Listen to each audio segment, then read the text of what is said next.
The White House has confirmed the military has begun its withdrawal from Afghanistan, about 2 weeks after President Biden announced that all U.S. troops will leave that country by September 11th. However, Axios is reporting former Secretaries of State Hillary Clinton and Condoleezza Rice have told members of the House Foreign Affairs Committee they are worried about the plan, with Rice even suggesting the U.S. may need to send troops back into the region. Joey Jones is a retired Marine bomb technician, has a lot of experience over there, Fox Nation host and Fox News contributor as well. Joey, so Condoleezza Rice, Hillary Clinton on the same page about this. Why? Well, when two former secretaries that are a part of administrations that really had failed policies on the war in Afghanistan, when they agree, I guess maybe you should take a second look and see maybe this is a good idea. But truly, the truth is, the past 4 administrations have failed when it comes to our war on the Middle East because we really handle this so much like a talking point for an election, and it really does change our foreign policy.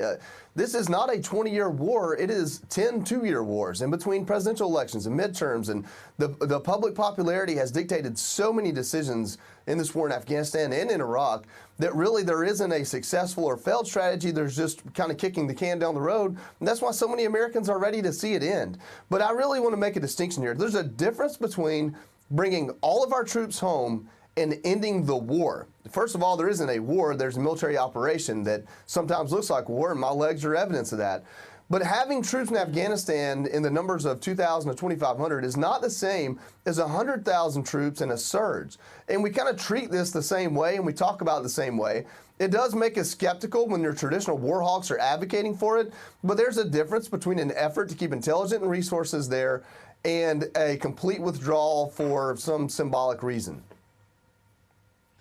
Well, and it's hard to figure out who's coming from which place because now it's happening. We have to watch it in real time in action by 9/11. Last quick thought.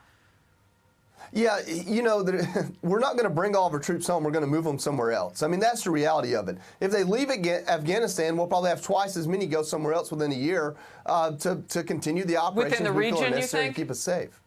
Absolutely. Okay. That makes a lot of sense. All right.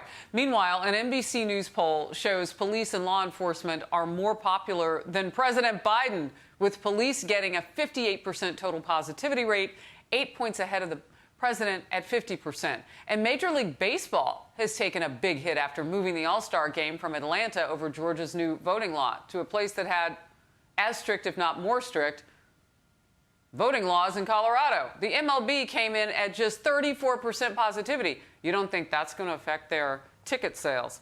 Let's talk about the president here. He gets so much positive coverage, so much more than police do in this country right now because people are vilifying them from the left. Some of them. You know, this is a little bit of a case of the tail wagging the dog, especially like MLB. You know, I'm an ardent Braves fan, and I still go to Braves games, even though I don't support the MLB. And why? Because that's a part of my life, and I'm not going to let some out-of-touch commissioner take that away from me. I think part of the problem here in using these polls is that Americans don't always connect these things. For example, there are tens of millions of Americans that bought guns, but also voted for people that would restrict gun rights. And they don't always connect the role something plays in their lives to the politicians running because they're focused on a different issue. And I think with popularity, you know, President Biden is a president and got a tremendous amount of votes, but he's not as popular as the police. And all you see on TV are people condemning the police. And that's because people are happy to call the police in their own lives, but may take a step back and be upset with police when things happen that make national news. And so what needs to happen is for strategists or politicians to begin to connect these national issues to people's lives and say, listen, you call the police because you trust them.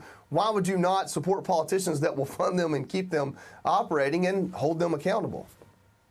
Again, Joey Jones always making sense. And what you're saying is they would have to put their political agendas down and pick up the agenda of the American people.